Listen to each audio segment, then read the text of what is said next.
नमस्कार, माझ्या अंतरंग या चॅनेलवरती मी प्रमिला आपणा सर्वांचं मनपूर्वक स्वागत करते। तर ही अजबची दुनिया आणि गजबच्या गोष्टी इथं घडतात। तर असंच मी तुम्हाला एक गोष्ट सांगते, म्हणजे ती गोष्ट ही एक शिकवण, म्हणजे ही एक शाळेत जशी बोधकथा सांगितली जाते तशी कथा असं म्हणा। तर दोन जावांची कथा मी सांगते। कथा म्हणजे साक्षात घडलेली बरं का, प्रत्यक्ष घडलेली घटना। तर असंच एक ओळखीतली व्यक्ती म्हणजे स्त्री पात्र मला भेटतो आणि भेटल्यानंतर खूप असं काही सांगतं की विचार करायला भाग पडतं। आणि विचार केल्यानंतर मग चॅनेलवरती माझे हे मोडके तोडके शब्द येतात। तर असं झालं की दोन जावा, सख्या जावा, थोरलीचं लग्न झालं तेव्हा ती शिकत होती। सासरच्यांनी तिला सांगितलं की तुला शिकवायचं आहे आणि तुला आम्ही शिकवणार आणि तुला नोकरीला लावणार। ठीक आहे म्हटले। तिचे आई वडील पण म्हणाले चांगली गोष्ट आहे, शिकवा। परंतु मुलगा शेतकरी होता, बायको शिकलेली होती, नवरा 8वी नापास, बायको ग्रॅज्युएट। जमीन शेती वगैरे अशा गोष्टी, अनेक गोष्टी बघण्यात आल्या आणि त्या बिचारीला त्या ठिकाणी ते स्थळ स्वीकारावं लागलं। आता तिनं सगळं आनंदानं स्वीकारलं। काही दिवस गेले, वर्ष उलटली, धाकट्या दिराचं लग्न करायची वेळ आली। अर्थातच सगळं व्यवस्थित चाललेलं, तिची काही तक्रार नव्हती, कारण तिला माहिती होतं की आपल्या आईवडिलांची ऐपत नव्हती इतकी की आपण जेवढं शिकलो आहे तेवढ्या बरोबरीचा मुलगा पसंत करावा आणि ते स्थळ स्वीकारावं। असं करता करता धाकट्या दिराचं लग्न झालं। त्या बिचारीला 2 मुलं होती। इतक्या वर्षात 2 मुलं होऊन देखील तिला सासरच्यांनी कधी असं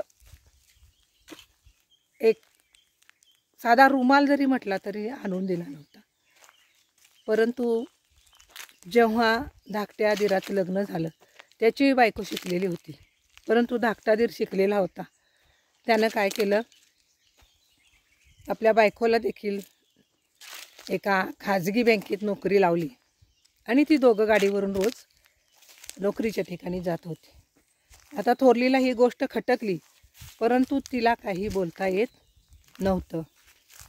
आणि अशातच तिची माझी अचानक गाठ पडली आणि तिनं सगळं काही मनातलं सांगून टाकलं आणि म्हणाली, मॅडम बघा किती माणसं कशी वागतात, माझे आईवडील गरीब म्हणून मी कमी शिकलेला नवरा करून घेतला आणि माझ्या आईवडिलांनी कमी खर्च केला लग्नात, म्हणून 2 मुलं माझी 5-6 वर्षाची होईपर्यंत आईवडिलांनी सगळा त्यांचा कपड्यांचा देखील खर्च उचलला, साधा रुमाल देखील सासरकडून मिळाले नाही।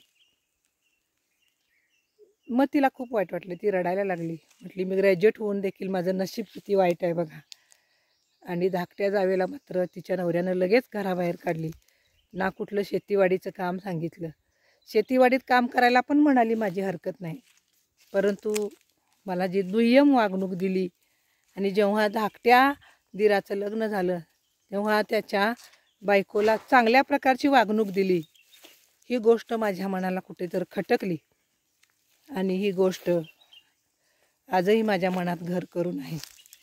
परंतु मी काय करू शकते, काही करू शकत नाही।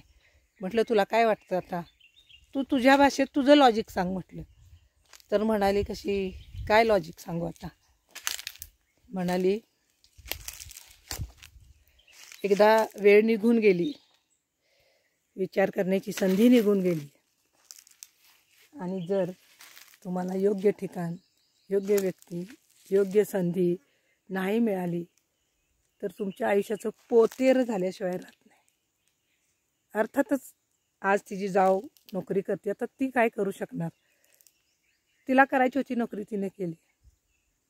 परंतु हे जे घरात असं वातावरण होतं की जे दोन्ही सख्या जावांना दुय्यम स्थान देणार, हे आपल्याला खूप ठिकाणी बघायला मिळतं। आणि जी तिच्या मनाची जी एक भटकंती किंवा जे भिरभिर न म्हणतात खूप सगळं गमावल्यानंतर ते काय असतं ते ज्याच्या नशिबाला येतं ना त्याला समजतं आणि तोच या गोष्टी जाणू शकतो. तर सहजच फिरायला आले आणि सहजच बोलता बोलता इकडं आले. तर हा व्हिडिओ कसा वाटला आणि आवडला असेल तर कमेंट बॉक्समध्ये जा आणि नक्की तुमच्या प्रतिक्रिया वाचायला मला आवडेल. धन्यवाद.